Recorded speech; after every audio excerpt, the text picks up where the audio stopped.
Karen Reid, Episode 5, Trial 2. The mistrial left a scar. The public was restless. And for Karen Reid, the stakes had never been higher. The first trial ended in confusion, mirrored video, investigator texts, verdict form chaos. Now came Trial 2, a new jury, a new calendar, a new chance to answer the same haunting question. Did Karen Reid back her SUV into John O'Keefe and leave him to die in the snow? Or had the system latched onto the wrong story while the real truth stayed hidden inside that Canton house? Both sides knew this trial could decide everything. The cast. First, Special Prosecutor Hank Brennan. He wasn't your typical prosecutor. His style felt almost like a defense lawyer, constantly objecting, warning of no trial by ambush, and trying to narrow what jurors would hear. Then there was Judge Beverly Canton. She became a character in her own right. Her rulings shaped the trial from start to finish. She blocked one of Reid's out-of-state lawyers from practicing in Massachusetts, even though Brennan said he had no objection. She paused a hearing midstream, saying she had grave concern, and she denied a mistrial motion after a disputed question about dog DNA. On the defense side, Robert Alessi emerged as the star, calm, precise, surgical. He stripped away assumptions and turned technical science into plain English. Jurors didn't just watch a lawyer argue, they felt like they were being taught how to think through the evidence.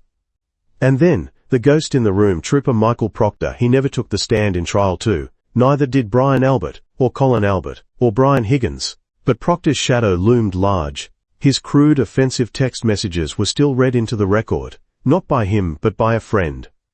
Jurors heard his words, but not from the man himself, and that absence spoke volumes. The collision, or the lack of one. At the center of Trial 2 stood the biggest debate of all. Was there even a collision?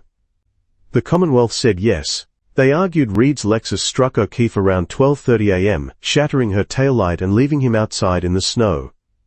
The defense said no, and they brought experts to prove it. Crash reconstructionists explained how the vehicle damage didn't line up with O'Keefe's injuries.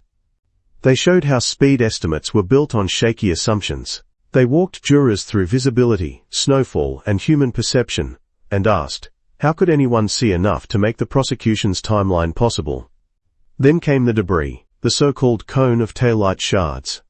According to police, the pieces matched Karen Reid's SUV, but the defense showed how those shards didn't appear all at once. They surfaced in stages, days later, weeks later, sometimes collected not by the official crime scene team, but by local officers. Even more striking, a police snowblower video from the scene showed no shards at all in the spot where they were later found. And when Robert Alessi cross-examined the experts, he made jurors see it clearly. Small changes in inputs, visibility, reaction time, snowfall rate, produced huge changes in conclusions. If O'Keefe had really been struck where prosecutors claimed, his body's path and injuries would have looked very different. Piece by piece, the defense painted a picture where the collision never happened at all. The Ring doorbell digital evidence raised its own set of questions. The Ring account didn't produce a continuous, minute-by-minute movie of that night. Instead, there were gaps, logs that weren't complete, segments that looked missing. The defense asked, were those videos deleted? If so, by whom? Certainly not by Karen, they argued. She never accessed the Ring account. The prosecution pushed back hard. Absence of a clip isn't proof of deletion. What exists is what exists. And unless you can prove someone deleted it, it's just speculation. Jurors were left with this dilemma. Was the incomplete data a red flag of tampering, or just the limits of technology? The video problem. Everyone remembered the infamous Sallyport video from Trial 1 flipped horizontally. In Trial 2, the prosecution explained the error. But the defense pressed the point. If they can't even orient the video correctly, why trust the presentation at all? Authenticity matters, but so does orientation. And jurors now knew how easily seeing is believing can go wrong. The dog, the blood, and the words. The defense argued O'Keefe's arm wounds looked like dog bites, not car impact. The prosecution countered. The medical examiner said blunt scratches, not animal teeth. Rumors swirled online about red Solo cups being used for taillight shards. Trial 2 corrected that. The cups were used to collect blood drops. The shards came later. And that correction only underscored the defense's bigger point. The collection was messy, and the chain of custody questionable. Then there were Karen's own words. First responders testified she said, "I hit him, I hit him, I hit him." The defense said she was distraught, asking, "Did I hit him? A confession, or a question?" Tone and context made all the difference. The prosecutor who played defense, Hank Brennan's strategy became obvious. He wasn't sweeping jurors with a grand case theory. He was plugging holes, objecting, excluding. He worked to keep out ARCCA, a respected crash reconstruction firm. He pushed to limit third-party evidence pointing toward other suspects. Why? Because Brennan wasn't just prosecuting Karen Reed. He was also defending law enforcement, defending reputations, defending against the defense's theory that the real story began inside the Albert House. This was more than a prosecution, it was a counter-defense. Judge Cannon's grip. Judge Cannon's rulings drew fire. Denying pro-HAC vice admission even when the prosecutor didn't object. Pausing the hearing with grave concern. Denying mistrial after a dog DNA question slipped in. To Karen's supporters, it looked like bias. To prosecutors, it looked like control. Either way, her hand on the wheel steered what the jury could and couldn't hear. Alessi's classroom. Robert Alessi gave a masterclass in cross-examination. He showed jurors how tiny changes in assumptions could swing crash reconstructions from certainty to guesswork. He dissected visibility in snow, forcing experts to admit the limits of human sight.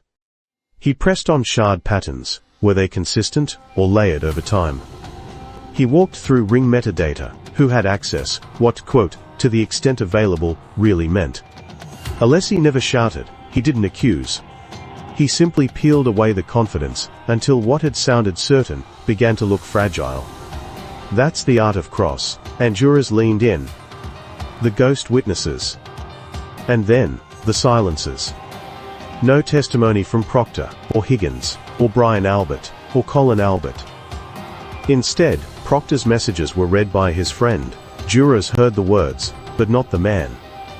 The defense asked the obvious. If these witnesses could have helped the prosecution, why weren't they called? Sometimes, the loudest statement is silence. Closing moments. In closing arguments, Brennan tried to simplify, focus on what we do have. The shards, the taillight, the admissions. Don't get lost in gaps and speculation. The defense countered, those gaps are the case. If the theory were strong, it wouldn't need exclusions, flipped video, missing data, or absent witnesses. Reasonable doubt isn't a trick, it's the standard. The judge instructed the jury, notebooks were collected, the deliberation door closed. What comes next? Trial 2 left jurors with more than just a verdict to decide. It left them with questions about police, prosecutors, and public trust. In episode 6, we'll cover that verdict, and the fallout that shook a courthouse, a community, and a country. Because in the end, the question isn't just whether Karen Reed was guilty or not guilty, it's what justice actually looked like when the lights went down in Canton. Stay with us, the final chapter is coming.